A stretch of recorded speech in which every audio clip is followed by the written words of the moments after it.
This होना, conference ये will सब now be जनरल recorded. ये जनरल फीचर्स है आमवाद का। उसके बाद आमवाद एक ऐसा कंडीशन है, अ, मेरा मेरा जो समझ है उसमें आई थिंक दैट अमवाद एक डिजीज नहीं है, that is a group of disease जिसमें हमको अलग अलग डिजीजेस के अलग अलग स्टेजेस में अलग अलग तरह का सिम्टम हमको मिल सकता है। जैसे अगर हम रियूमेटॉइड आर्थराइटिस को देखेंगे, उसमें भी अमवाद का फीचर्स मिलता है हमको। उसके अलावा अगर हम कभी एसएलई को भी देखेंगे, एसएलई के किसी किसी स्टेज में हमको आमवाद का फीचर जैसा लगता है। फिर एनकाइलोजिंग स्पॉन्डिलाइटिस के किसी किसी स्टेजेस में हमको आमवाद के फीचर्स अलग अलग मिलते हैं। तो अगर हम देखेंगे एक्यूट फेजेस में क्या क्या फीचर्स आता है, तो ऐसा कंडीशन है जो नॉर्मली एक क्रोनिक फेज चलता रहता है और उसमें बीच बीच में जो है एक्यूट एक्सजर्वेशन होता है, मतलब जो डिजीज है वो बीच बीच में उसका प्रकोप हो जाता है।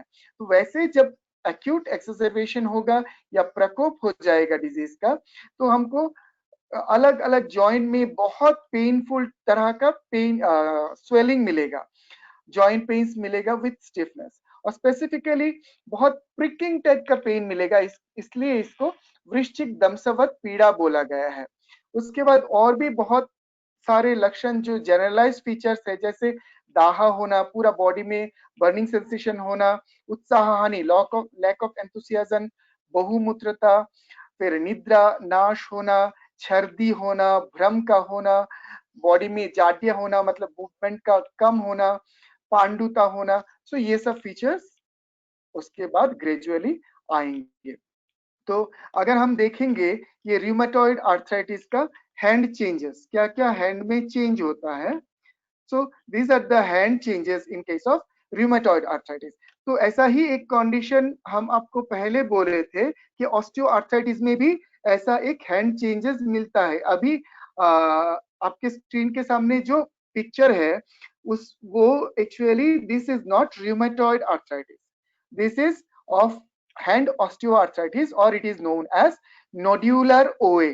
so इस कंडीशन में और आरए के कंडीशन में हमको मतलब कंफ्यूज नहीं करना है। सो हियर अगर हम इधर देखेंगे, specifically distal interphalangeal joints are involve, distal interphalangeal joints are involve, और उसमें एक हार्ड तरह का नोड्यूल होता है, फॉर्मेशन होता है जिसको हेवार्डेंस नोड्यूल बोलते हैं।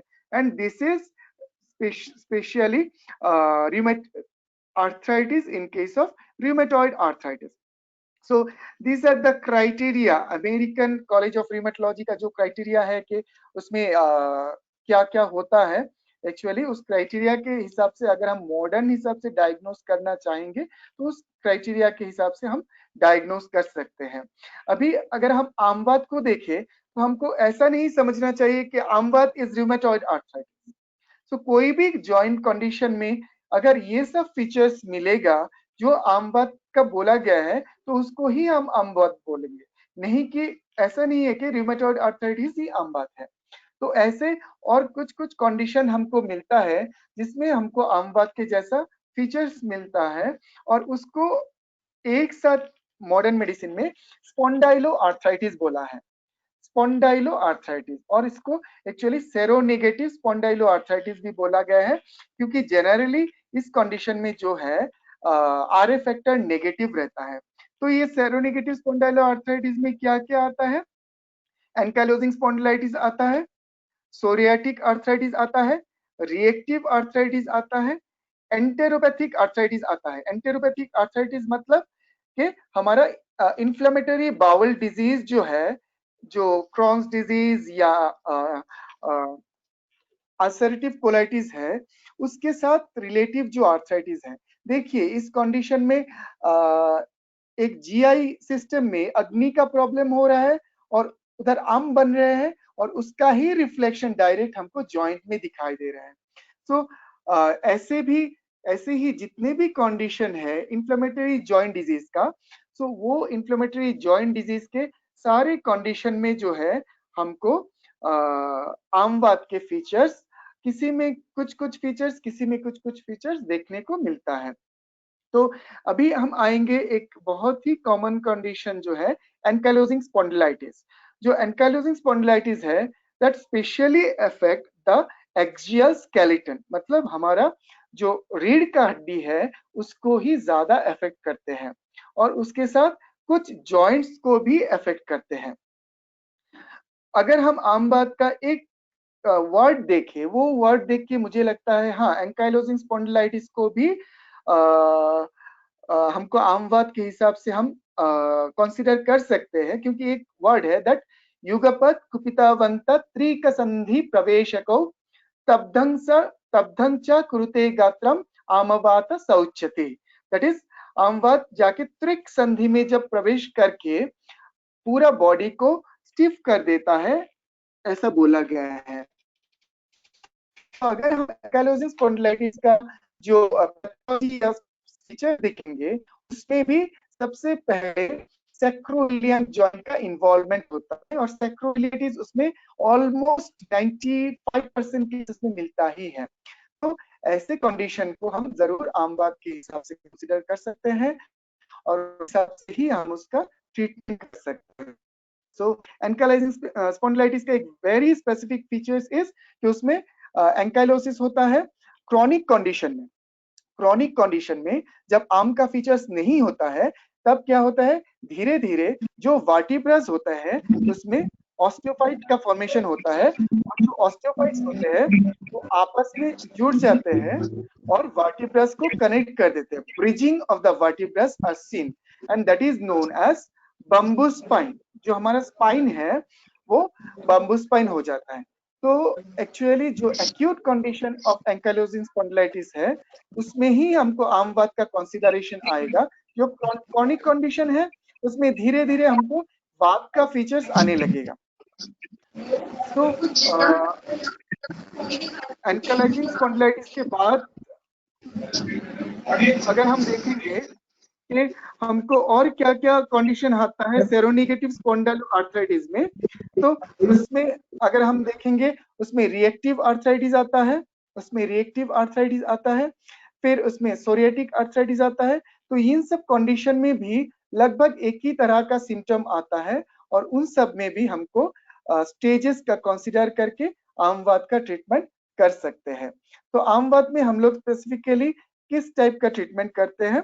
सो चिकित्सा सूत्र में बोला गया है कि लंघनम श्वेदनम तिक्तं दीपनानि कटूनि च विरेचनम स्नेहपानम वस्त्याश्च अम्ममारुते।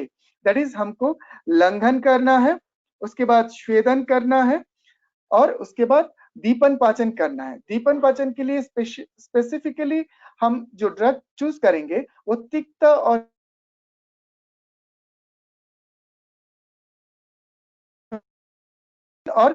कर सकते हैं, विरेचन और स्नेहपान। और स्पेशली इसमें स्नेहन नहीं बोला गया है, स्नेहपान बोला गया है। और स्नेहपान के लिए एरंड तैल को बेस्ट माना गया है। अगर हम कम डोज में एरंड तैल देंगे तो वो स्नेहपान का काम करेगा और अगर ज्यादा डोज में एरंड तैल देंगे तो विरेचन का काम करेगा। लेकिन एक्यूट स्टेज ओवर होने के बाद हम उसमें नॉर्मली जैसे हम स्नेहपान करके विरेचन कराते हैं वैसा भी कर सकते हैं, लेकिन एक्यूट स्टेज में नहीं, ऑब्वियसली इन क्रॉनिक स्टेज ओनली। तो आफ्टर आमवात अगर हम आएंगे, आमवात एक स्पेक्ट्रम गया उस जिसमें मैक्सिमम टाइप का इंफ्लेमेटरी आर्थराइटिस आता है। उसके बाद हम और एक स्पेक्ट्रम देखेंगे आयुर्वेद में, दैट इज वात रक्त स्पेक्ट्रम, जिसमें वात और रक्त स्पेशली इन्वॉल्व हो जाता है। वात और रक्त साइमल्टेनियसली विशिएट होके डिजीज क्रिएट करता है। तो मैं संप्राप्ति वगैरह में नहीं आऊंगा।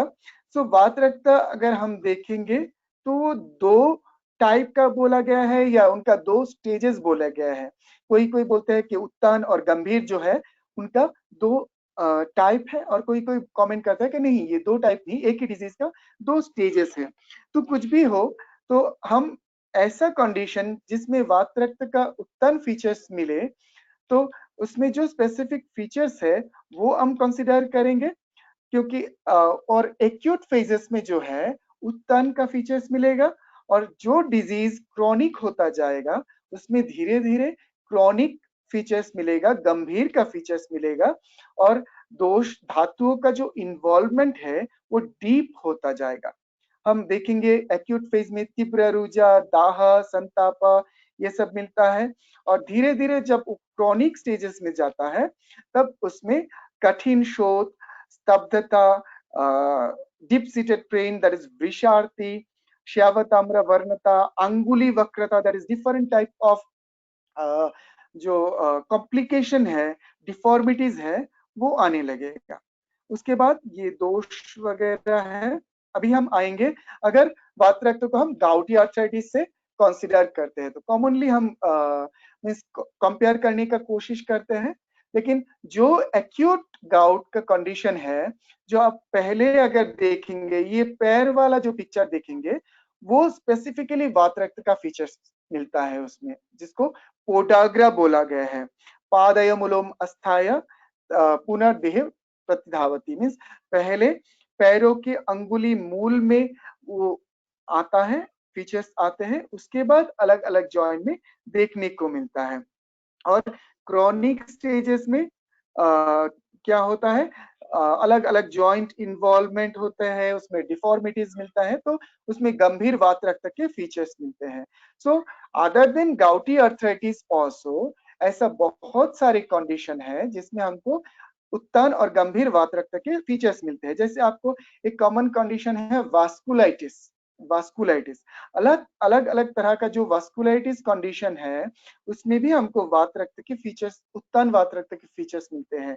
इसके अलावा अलग तरह के जो सॉफ्ट टिश्यू इन्फ्लेमेशन है, कुछ स्किन डिजीजेस में सॉफ्ट टिश्यू का इन्फ्लेमेशन होता है, तो उनमें भी हमको वात रक्त का फीचर्स देखने को मिलते हैं।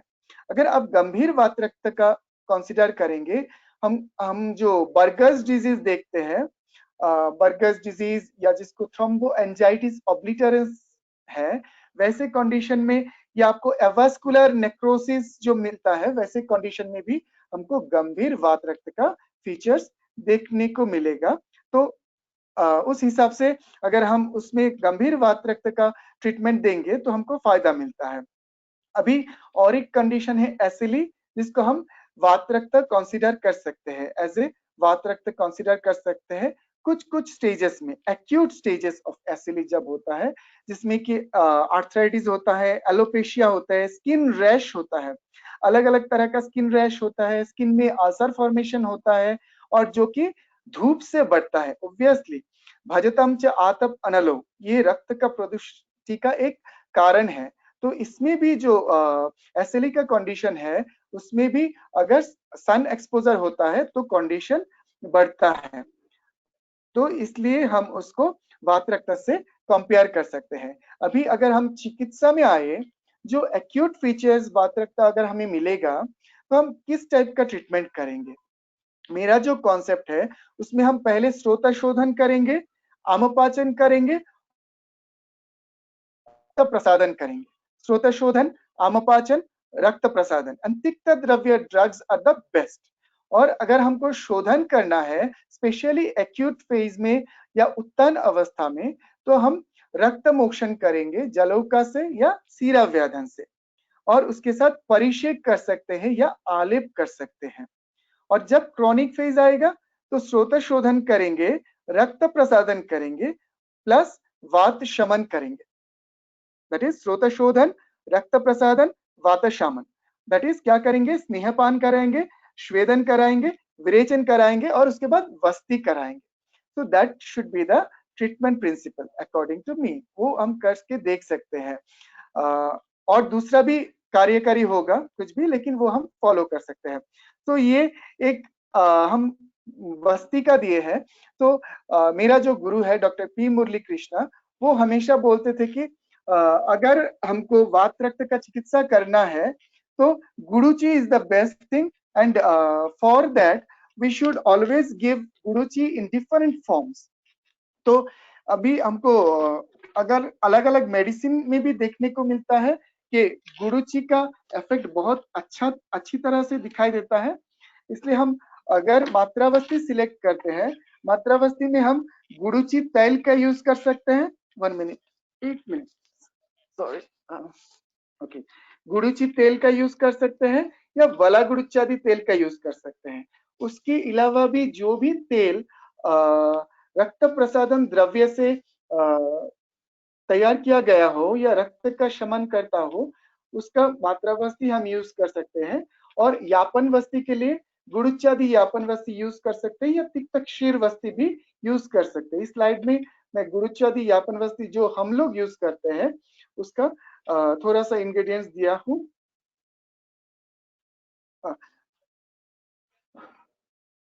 सॉरी, इंग्रेडिएंट्स दिया हूँ।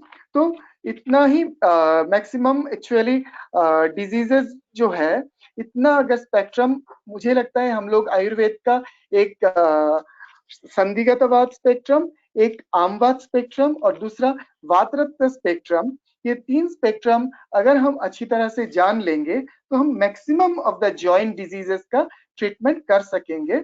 अगर हम उनको जॉइंट डिजीज को according to modern terminology diagnose ना भी कर सके, फिर भी हम उनको अच्छी तरह से ट्रीट कर सकेंगे according to you by using our Ayurvedic principles. So thank you. मेरे आज का प्रेजेंटेशन में एक्चुअली बहुत ज्यादा डिस्टरबेंस हुआ due to network problem in our place. Heavy rain is going on, बहुत ज्यादा बारिश हो रहा है एक्चुअली, इसलिए नेटवर्क का थोड़ा सा प्रॉब्लम है। उसी वजह से मैं लैपटॉप में प्रेजेंट नहीं कर पाया, और एक्चुअली मेरा पीपीटी जो है लैपटॉप में ही था, लेकिन इधर वो फुल पीपीटी नहीं था, थोड़ा सा इधर उधर करके मैंने करने का कोशिश किया। So thank you everyone. Especially I want to thank Dr. Sriran Chapekar and Dr. Bushali Dikshit for giving me this opportunity. Thank you sir. Thank you everyone. Thank you sir, thank you very much. अगर कोई 2-3 questions आए sir, वो पूछता हूँ मैं अभी, ठीक है? बिल्कुल सर, बिल्कुल बिल्कुल। हाँ, तो पहला क्वेश्चन है, संधिगत वात में जीर्ण अवस्था और अकॉर्डिंग टू मॉडर्न, संधिगत वात में जीर्ण अवस्था, संधिगत वात में अगर जीर्ण अवस्था है, नहीं तो मॉडर्न के हिसाब से अगर 4th स्टेज है, अगर लास्ट स्टेज है, तो ट्रीटमेंट क्या रहेगा?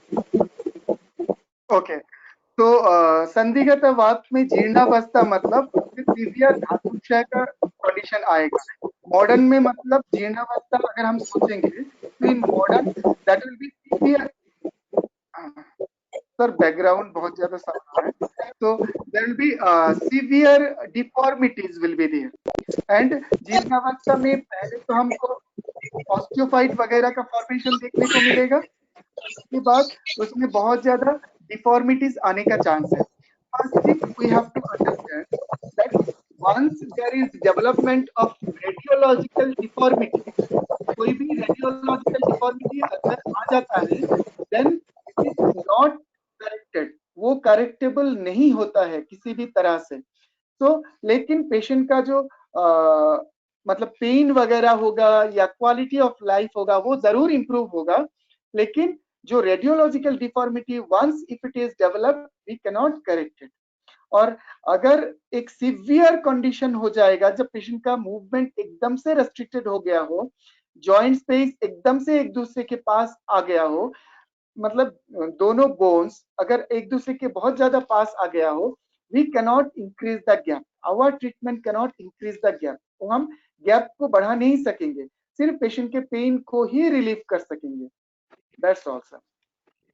Okay, thank you sir. और एक क्वेश्चन है, अगर सोरेटिक आर्थराइटिस है, नहीं तो आपने बोला कि एंट्रोलॉजिकल कुछ पैथोलॉजी है, उसके बाद आर्थराइटिस डेवलप हो गया है, तो ऐसे कंडीशन में हमको पहले ट्रीटमेंट आर्थराइटिस की करनी चाहिए या सोराइसिस की या बाकी कुछ पैथोलॉजी? या सर, जो एक्चुअली ये क्वेश्चन 2 पॉइंट का मिक्स है, क्योंकि लास्ट में मैं जल्दी जल्दी करके खत्म किया। वो जो एंटेरोपैथोलॉजी जो है वो एंटेरोपैथिक आर्थराइटिस है। एक सोरियोटिक आर्थराइटिस एक अलग एंटाइटी है, और there is another entity in seronegative spondyloarthritis, that is enteropathic arthritis, जो कि Crohn's disease, inflammatory bowel disease के साथ रिलेटेड है। तो हम इसमें बोलना चाहेंगे कि सोरियाटिक आर्थराइटिस जो है वो ऑब्वियसली हम सोरियासिस का ट्रीटमेंट करेंगे उसके साथ, क्योंकि सोरियासिस में भी हम अगर देखेंगे उसमें वात और कफ का प्रधानता रहता है, और सोरियाटिक आर्थराइटिस में हम सोरियासिस का ट्रीटमेंट करेंगे और साइमल्टेनियसली हम अर्थराइटिस का भी ट्रीटमेंट करेंगे, क्योंकि psoriatic arthritis if we consider according to modern aspect, तो दोनों ऐसा नहीं है कि सोरियासिस लेशन आने से ही सोरियाटिक अर्थराइटिस होगा, विदाउट लेशन भी हमको सोरियाटिक अर्थराइटिस हो सकता है, और विदाउट मतलब अर्थराइटिस भी हमको सोरियासिस होता है। तो अगर फर्स्ट हम अगर अर्थराइटिस भी है, अगर सोरियासिस भी है, तो हम पहले सोरियासिस का ट्रीटमेंट स्टार्ट करेंगे, साइमल्टेनियसली अर्थराइटिस का भी ट्रीटमेंट स्टार्ट करेंगे। लेकिन शोधन के हिसाब से एक डिफरेंस होता है कि अगर हमको सोरियाटिक अर्थराइटिस है तो सोरियासिस के लिए हम कॉमनली शोधन में वमन कराते हैं। तो सोरियाटिक अर्थराइटिस अगर है तो उसमें हमको वमन नहीं कराना है, उसमें विरेचन will be a great treatment. और अगर एंटेरोपैथिक अर्थराइटिस है तो मेरा जितना मतलब एक्सपीरियंस है, there we have to treat first the IBD, inflammatory bowel problem, और बाउल प्रॉब्लम ट्रीटमेंट करने के बाद ही नॉर्मली बहुत ज्यादा अर्थराइटिस उससे ही कम हो जाता है। अगर फिर भी रेसिड्यूल रहा, then we have to think about the arthritis part. Thank you, sir. Thank you very much sir. अभी मैं हमारे कॉलेज के associate professor doctor Deepa Bhange madam से अनुरोध करता हूँ कि वो इस लेक्चर का कंक्लूड करें इस लेक्चर को। सर मैं एक पॉइंट बोलना चाहूंगा। हाँ sir. Actually I apologize from my heart to all of you that I took so much time and there was so much of disturbances in my presentation. Really, I feel sorry for this, sir. But this was unavoidable due to some network problem. Thank you, sir. No, sir, it was not your fault. It is regarding network issue. Thank you, sir. Deepa Bhange madam से अनुरोध है कि वो इस lecture का conclude करें।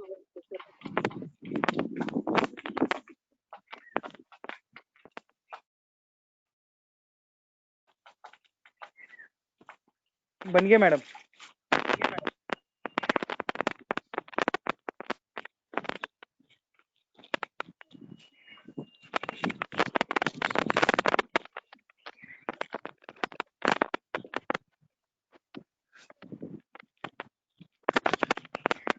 भंगे madam आहेत का लाईनवर?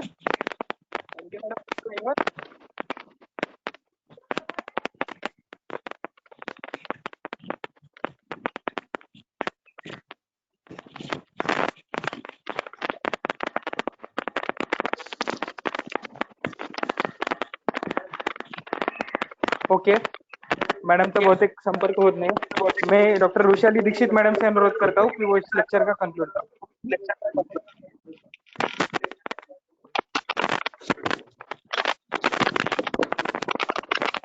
हेलो। हाँ, myself Dr. Vrushali Dixit from Ashwin Rural Ayurved College. I congratulate Dr. Abhishek for the nice lecture. बहुत अच्छे से इलेबोरेट किया उन्होंने और कंडीशंस भी बहुत अच्छे से एक्सप्लेन की है। आई होप कि सबके डाउट्स भी क्लियर हो गए होंगे।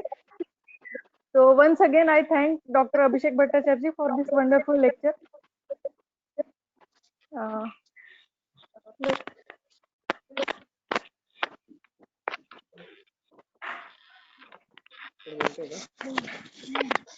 हॅलो हॅलो, मी प्राचार्य सरांना विनंती करतो की प्राचार्य सरांना विनंती करतो सरांनी आभार मानून सेशन संपवा।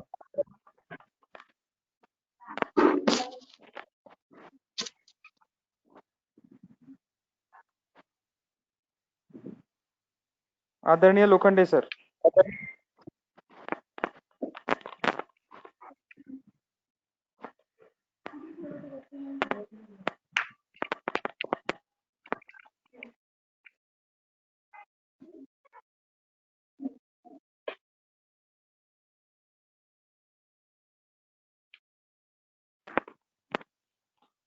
ओके, कहीं नेटवर्क इश्यू है। बहुत ही अच्छा लेक्चर हुआ अभिषेक सर का, मैं सबकी तरफ से उनको धन्यवाद देता हूं। मैं सभी उपस्थित विद्यार्थी, अध्यापक तथा हमारे कॉलेज के बाहर से भी बहुत सारे लोग उपस्थित थे, उनको भी मैं धन्यवाद देता हूं। और हमारे कॉलेज को आज एक बहुत अच्छा हमारे स्टाफ को बहुत अच्छा लेक्चर सुनना पड़ा, इसलिए मैं वापस अभिषेक जी को धन्यवाद देके ये प्रोग्राम खत्म हुआ ऐसे घोषित करता हूँ। धन्यवाद।